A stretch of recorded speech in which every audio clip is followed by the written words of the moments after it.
High, আমি রূপম। এখন কথা হবে হইচইয়ের লেটেস্ট ওয়েব সিরিজ বিজয়া নিয়ে, যেটা গতকালকে হইচইতে মুক্তি পেয়েছে। আছে টোটাল 7টা এপিসোড এবং প্রত্যেকটা এপিসোডের ডিউরেশন 25 মিনিটের মধ্যে। তো কেমন লাগলো এই শোটা? আমি এই শোটা নিয়ে বেশ এক্সাইটেড ছিলাম, তার কারণ র্যাগিং নিয়ে এরকম একটা স্টেটমেন্ট, এরকম একটা শো, এবং এখানে মুখ্য চরিত্র অভিনয় করেছে স্বস্তিকা মুখার্জি। তো কেমন হলো এই শোটা? আমাকে যদি এক লাইনে আমার রিয়াকশান দিতে হয়, আমার মনে হয় এটা হইচইয়ের অন্যতম সেরা কাজ। এবার যদি এই শোর গল্পটা একটু করে বলি, এখানে একজন মা, তার লড়াই এখানে দেখানো হচ্ছে। তার সন্তান সে কি ফেস করছে, এই মা সে এই র্যাগিংয়ের অ্যাগেইনস্টে কীভাবে লড়ছে, তার পাশে কারা দাঁড়াচ্ছে এবং তার অ্যাগেইনস্টে কারা, সে কি চক্র ভাঙতে পারবে। এই শোর পজিটিভ দিক, নেগেটিভ দিক, আমার কাছে এই শোর জন্য অনেকগুলো পজিটিভ দিক রয়েছে। শোর প্রথম যেটা পজিটিভ দিক সেটা হচ্ছে এরকম একটা সাবজেক্ট এবং তারা এটাকে এরকমভাবে প্রেজেন্ট করেছে। এই শোটার মধ্যে শুধুমাত্র যে র্যাগিংটাকে দেখিয়েছে সেরকম কিন্তু নয়, সেটা তো আছেই মূল, তবে একটা নিউজ সেটা কিভাবে বিক্রি হয়, সেখানে ইনভেস্টিগেশন সেটার নামে কি হয়, সেখানে ইনভেস্টিগেশনের এই মাথায় কারা রয়েছে। তো এই যে চক্রটাকে যেরকমভাবে এঁকেছে সেটা আমার মনে হয় বেশ বেশ ভালো।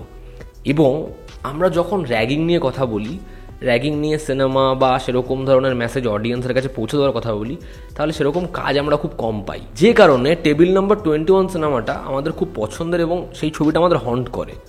আমি একইভাবে বলবো, তোমরা এই শোটা দেখো, যে র্যাগিং নিয়ে এরকম একটা সিরিজ এবং কি কি হচ্ছে, তার থেকেও ইম্পর্ট্যান্ট একজনের মাথার মধ্যে সেটা কিভাবে জায়গা বিস্তার করছে। আমার একটা বন্ধু ছিল, আমরা তাকে স্কুল থেকে কলেজে দেখেছি, তার গলার ভয়েসের জন্য তাকে কি কি শুনতে হতো এবং তার সাথে খুব বন্ধুত্ব করতো না।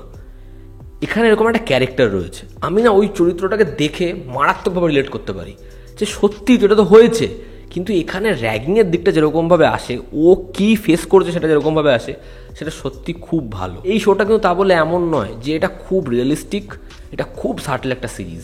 এই শোটার মধ্যে রিয়েলিস্টিক অবশ্যই জিনিসপত্র রয়েছে, তবে এই শোটা আমাদের এখানে বাদবাকি যে শোগুলো হয়, যেগুলো একটু মেইন স্ট্রিম করার জন্য চেষ্টা করা হয়, সেরকমই কিন্তু শো এটা। এবং আমার মনে হয় এটা খুব ভালো ডিসিশন, যাতে সাধারণ অডিয়েন্স এটাকে গোদা জিনিস ভেবে পিছিয়ে না যায়। তাদের বুঝতে হবে এটা ইম্পর্ট্যান্ট। তো আমার মনে হয় এই প্রেজেন্টেশনটা খুব ভালো হয়েছে। থার্ড হচ্ছে এখানে পারফর্মাররা। এখানে স্বস্তিকা মুখার্জি কি পারফরমেন্স দিয়েছে, আমি বরাবরই তার পারফরমেন্স নিয়ে কথা বলি। এখানে তার সাথে তার ছেলের যতগুলো জায়গা আছে, একটা জায়গা আছে খুব ছোট্ট একটা পোর্শন, তার ছেলে বলবে, মা এত টাকা তুমি কোত্থেকে পাবে? ওনা হাসবে এবং বলবে, হাসতেও পারবো না, কি সাটল দেখবেন, মানে ওইটুকু একটা জায়গা। আবার যখন সে বোতল ভেঙে ওই স্টেটমেন্টটা দিচ্ছে, বা আবার যখন সে পুলিশকে রিকোয়েস্ট করছে একবার মানে কেসটা যদি না ক্লোজ করেন, বা যখন সে স্যান্ডউইচের দাম দিতে যাচ্ছে, তুমি তার পারফরমেন্স দেখবে।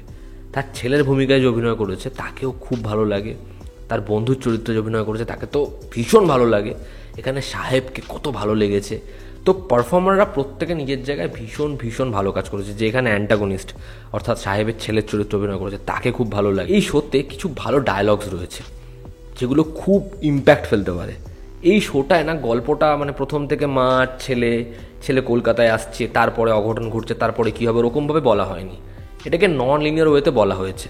এবং সেখানে ছেলে মায়ের ভালো মুহূর্ত হোক, ফোন কল হোক যে আপনার ছেলের এরকম অবস্থা, বা মা ছেলের ফোন ধরে অন্য একজনের রাগ এখানে ঝাড়ছে, বা এখানে আগে একটা ছোট্ট ইভেন্ট দেখানো হয়েছে বাবাকে ঘিরে, বা একজন এই বাড়িটা নিতে এসছে, সেগুলোকে যেরকমভাবে স্মার্টলি ব্যবহার করছে সায়ন্তন ঘোষাল, আমার মনে হয় খুব ভালো। এবং এখানে এই যে নিউজ, আমি যেটা বললাম, যেটা নিউজ কীভাবে বিক্রি করার জন্য মানুষ কী করতে পারে, সেখানে একটা ইনভেস্টিগেশনের নামে কি হচ্ছে, এই দিকপত্রগুলোও কিন্তু বেশ ভালোভাবে উঠে এসেছে। এবং এর মেকিং ভালো, ব্যাকগ্রাউন্ড স্কোর ভালো। তা ওভারঅল এই শোটা বেশ বেশ ভালো একটা শো। এই শোটা তোমরা দেখো, তোমাদের ভীষণ ভালো লাগবে। এবার যদি এই সিরিজের নেগেটিভ দিক বলি, আমার কাছে এই সিরিজের জন্য খুব বেশি নেগেটিভ দিক কিছু নেই।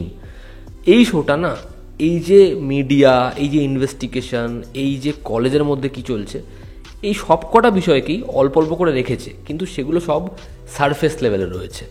মানে এই ইনভেস্টিগেশনটা ব্রড ওয়েতে আসলো না, মানে যে সাক্ষ্য দেবে তাকে ওর মা যেন খুব সহজেই নিয়ে চলে আসলো, এবং তারপর কি হবে সেটা আমরা জানি, কিন্তু সেখানে একটা টুইস্ট আছে, একটা সারপ্রাইজ রয়েছে, কিন্তু সেই প্রত্যেকটা বিষয় একটা লিমিটেড জায়গায় সীমাবদ্ধ। সেগুলো আর বাড়লো না। আমরা এই শোটার এমন একটা পয়েন্টে 6 নম্বর এপিসোডে ভাবি এই শোটা খুব বড় কিছু এন্ডে আনে, তবে সেটাও একটা ছোট পরিসরে। তবে এর যে এন্ডের ক্লিফ হ্যাঙ্গারটা সেটা আবার ভীষণ ইন্টারেস্টিং। তো ওভারঅল বিজয়া শোটা দেখো, তোমাদের খুব ভালো লাগতে চলেছে। এবং অনেকের এই শোটা দেখলে শ্রীদেবীর যে সিনেমাটা ছিল মম, আশা করি অনেকেই দেখেছো, সেই সিনেমাটার কথা মনে পড়বে।